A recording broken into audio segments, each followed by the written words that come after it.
Se temos de continuar a viver, por que morremos? Se Deus nos fez imortais, por que nos faz passar pela morte em numerosas vidas?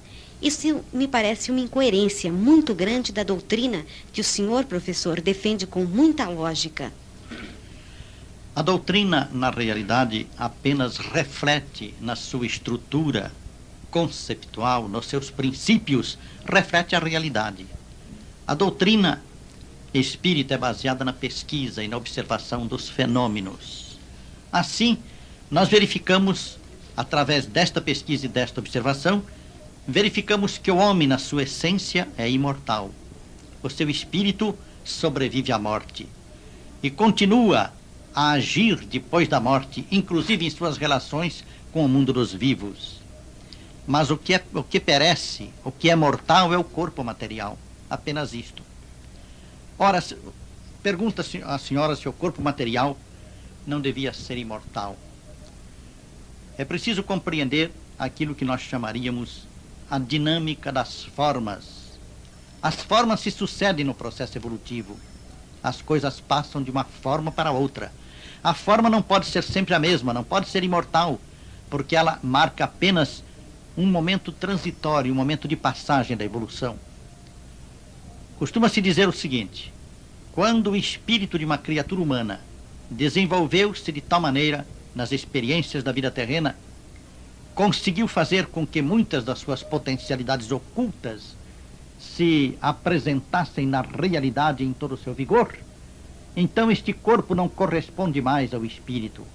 É preciso que ele o abandone. Este corpo está superado, é velho para ele.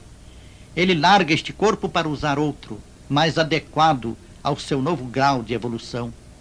E assim sucessivamente, de maneira que neste progresso contínuo nós temos a morte como apenas um fenômeno biológico. É um fenômeno da vida. Nós costumamos a considerar a morte como a negação da vida, e o Espiritismo nos mostra que a morte é simplesmente um fenômeno biológico. Houve, por exemplo, um grande fisiologista, prêmio Nobel de Fisiologia, que foi Charles Richet, o grande fisiologista francês do início do século. Ele morreu em 1935. Richet escreveu numa carta dirigida a Caimar Schutel o seguinte: a morte é a porta da vida. Por que ele disse isto? Porque nas suas experiências de metapsíquica, lidando com os fenômenos de materializações de espíritos, Richet verificou que na realidade os espíritos continuam vivos após a morte e continuam mais livres e mais vivos do que quando aqui na Terra.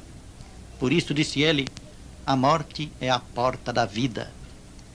Pela morte nós passamos para um plano superior da vida. A nossa visão da morte é bastante mesquinha e por isso nós nos aturdimos com ela. Mas no processo imenso em que se desenvolve o universo, a inteligência de Deus está presente nas mínimas coisas.